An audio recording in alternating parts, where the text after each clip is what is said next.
তো প্রিয় দর্শক আপনারা দেখতেছেন লালসান ভাই আইছে আর আপনার নামটা ভুলে গেলাম, ইব্রাহিম ভাই আইছে।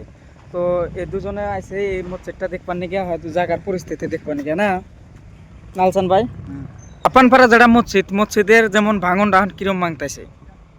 ভাঙনটা এখন ভয়াবহ রূপ নিচ্ছে। এখানে আপনি এখন নদীর যেটা খাড়া কাছার অনেকটা মানে ডাইরেক্ট ধাক্কাটা এখানে উত্তর অঞ্চলে থেকে সোজা এসে এই ধাবান গ্রামের মধ্যে লাগতেছে। হ্যাঁ, আর ওইদিকে তো একটা টাকাতে এই বাধা পেয়ে এই অঞ্চলেই লাগতেছে। আজকে চোখের সামনে অঞ্চলটা ধ্বংস হয়ে শেষ হয়ে গেল। এখানে গরুর বাজারটা প্রায় যায় আর গরুর বাজারে ঢুকে গেছে। আর এইদিকে মসজিদটা যেমন একটা এই অঞ্চলের এরা অনেক কষ্ট করে এই মসজিদটা পাকা করছিল। যেমন মানুষ নিজের ঘর বাড়ি পাকা করে না, কিন্তু মসজিদটা খুব সুন্দর করে পাকা করছিল। আজকে মসজিদটা আধার বেশি, আধা প্রায় গেছে। আর মসজিদের লাস্ট বর্ডার পর্যন্ত ওইখানে ফাল্ট মিলছে।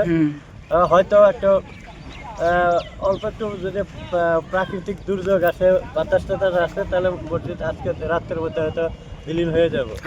এই অবস্থা আজকে আমাদের। তো প্রিয় দর্শক আপনারা দেখতেছেন কালকের পরিস্থিতি অনুযায়ী আজকে কুল অনেক একটা বেশি ভাঙছে। কালকে কুল অলরেডি একটা পোর যেমন এরম যেমন উঁচার মধ্যে আসলে আজকে দুইটা পোর হয়ে গেছে গা।